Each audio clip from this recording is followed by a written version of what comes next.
Ahoy there, YouTube! We're back again for more of our Gencon Bonanza Explosion Blood coverage here live at Gencon 2019. Thanks part to all of our amazing Kickstarter backers, these spectacular companies who donated games to help make our Kickstarter possible. Huge thanks to all of those amazing companies. And our big sponsors, Steve Jackson Games, who has the new Deadly Doodles, a new draw-and-draw game. Click on the links, check it out, and TMG, who sponsors everything we do. Give them some love.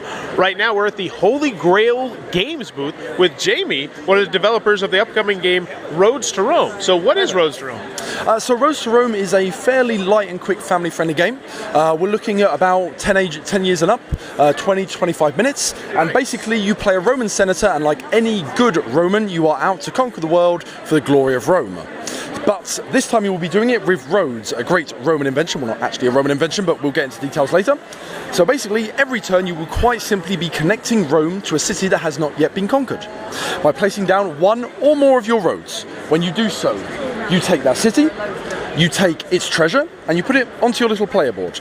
Cities and treasures are scored at the end of the game. You score the value of the highest city you have for each color, and of course for treasures you score based on different treasures and treasures of the same type.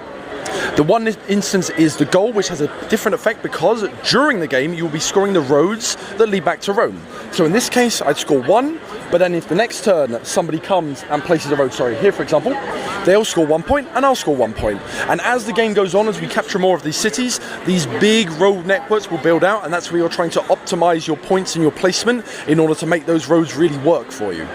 Gold, of course, as the 9th treasure, is not really scored at the end of the game. It is, but not as many points, but it doubles the value of roads during the game. So there's some power plays to be done there. We always take the shortest road back to Rome, so people will start building what we call the Silk Roads all across the map. But if you can construct a shorter road and kind of like short circuit them, then you can get one up on them. And that's what basically the entire game. We do that until there are no cities left on the map.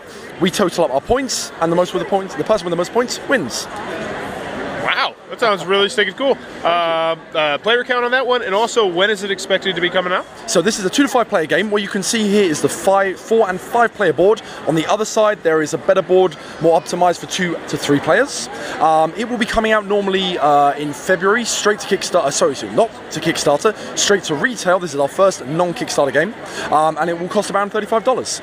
And should be available in all good stores, of course. Very, very cool. That looks really nice. I love the artwork. Really one to keep your eye on. If it looks like it might be your cup of tea, be sure to check that one out. If you enjoy what I'm doing, click on that subscribe button down below and in the comments below. Let me know, do you think you'd make a good construction worker? Would I make a good construction worker? Oh, I'm English, so we have more of a habit of like capturing countries and making them do it.